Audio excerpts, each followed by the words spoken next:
Hi, I'm Larry Buxton, and this is Leading with Spirit, a weekly Wednesday video on character and leadership with a little different focus today.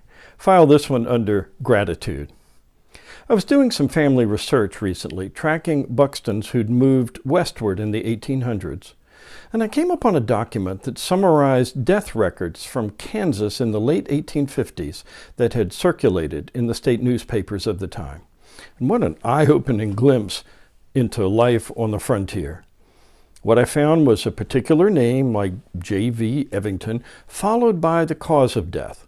Causes were such as gored to death by a buffalo at Turkey Creek, hanged for stealing a horse, shot while attempting to burn out neighbors, drowned fording the Wakarusa River, found dead, supposed that liquor and heat of the sun killed him, one shot by posse in Lynn City due to membership in a horse-stealing fraternity, and other ones stabbed to death, fell from his wagon, killed by Indians, killed by outlaws, struck by lightning, fell on a circular saw, and one drowned while scrubbing the boiler of the steamer Emma.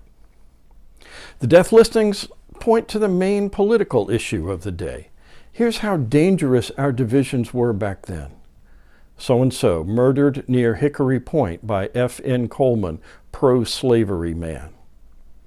Another shot by a company of Free State men after he had boasted of killing 5 abolitionists. One killed by pro-slavery ruffians. Another killed by Montgomery's men. And one man shot by W.H. Haller in an Election Day controversy. It sounds a little too familiar, doesn't it? Even when death came by more natural causes, the medical terminology that the papers used sent me back to the dictionary. There were many familiar diseases and some odd ones. There was measles, cholera, pneumonia, whooping cough, but also consumption, summer complaint, dropsy, and flux, which I learned was a particularly lethal dysentery. You know, if you look at today's obituaries, even in our pandemic year, they're usually people in their 80s, give or take a decade. Few children are ever listed, since most childhood diseases have been eradicated by easily available medicines. But the Kansas obituaries listed children maybe a full third of the time. Young girls and boys killed by measles and whooping cough, infants dying from diarrhea and dysentery. And imagine the creeping desperation and fear of families whose children grew sicker day after day. Did they have remedies that were tried and failed, or did they know from the beginning there was no medicine and there was no hope? One of the enticements of genealogy for me is this imagining, this glimpsing the outlines of other lives and picturing who was at the breakfast table, how the kids got along, what they worried about, what news in the country shaped moms and dads' dinner conversations. Most all of my Buxton ancestors lived in Virginia, and most of them were farmers. Several fought in the Revolutionary War. A few took up weapons for the Confederacy.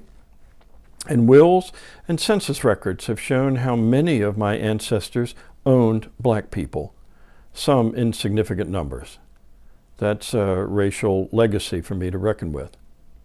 But several Buxtons moved west between those wars, looking for a better life in Kansas and hoping they would find it there. And now I've caught a glimpse of the world that awaited them. And my reaction? Grateful that we're not in Kansas anymore, and grateful that it's not 1860. I hope you'll join me in giving thanks to God for being alive and being alive now. This is Leading with Spirit, a weekly Wednesday video series. Sign up here to join us each week. Thanks, and God bless you.